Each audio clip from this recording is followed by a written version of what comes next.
কেনাকাটায় কোথাও ৩০% ছাড়, কোথাও ৫০%, কোথাও আবার ৭০% ছাড়। পোশাকের দোকানে টাঙানো এমন লোভনীয় অফারেও মিলছে না প্রত্যাশিত ক্রেতা। প্রতি বছরের বর্ষার মৌসুমে ফ্যাশন হাউসগুলো দিয়ে থাকে নানা রকম ছাড় আর অফার। এর কারণ জানালেন দোকানিরা। বর্ষার মৌসুমে মানুষের মধ্যে আসলে এরকম থাকে না আর কি, যে কোথাও ঘুরতে বের হওয়া বা কোথাও যাওয়া, এই জন্য আসলে কেনাকাটার পরিমাণটাও একটু কম থাকে আর কি। দেশের যে সার্বিক পরিস্থিতি, এই পরিস্থিতির কারণেও মানুষ কেনাকাটা একটু কম করতেছে, ঠিক আছে। আর শোরুম থেকে একটু কেনাকাটা মানুষ কম করতেছে এখন বর্তমানে।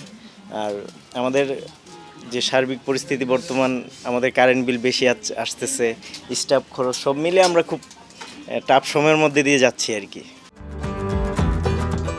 রাজধানীর মোহাম্মদপুর শ্যামলী রিং রোড এলাকা। দেশের প্রায় সব ব্র্যান্ডের দোকান আছে যেখানে। বিক্রেতারা জানালেন নানা রকম পোশাকের সমারোহ থাকলেও নেই ক্রেতা। বেচা কেনা নেই, কাস্টমার নেই, এই জন্য প্রত্যেকটা প্রতিষ্ঠানই চাচ্ছে কিভাবে তাদের মূলধনটা আনা যায়। এই কারণেই মূলত ডিসকাউন্টটা দেওয়া আর কি। তাও ডিসকাউন্ট দেওয়ার পরও যে একটা কাস্টমার আগে থাকতো, ওই পরিমাণ তার 50% কাস্টমার এখন পাওয়া যাচ্ছে না। অর্থনৈতিক যে অবস্থা, এই জন্য কাস্টমার একটু চাপটা কম, কাস্টমার আসলে আসতেছে ওরকম না।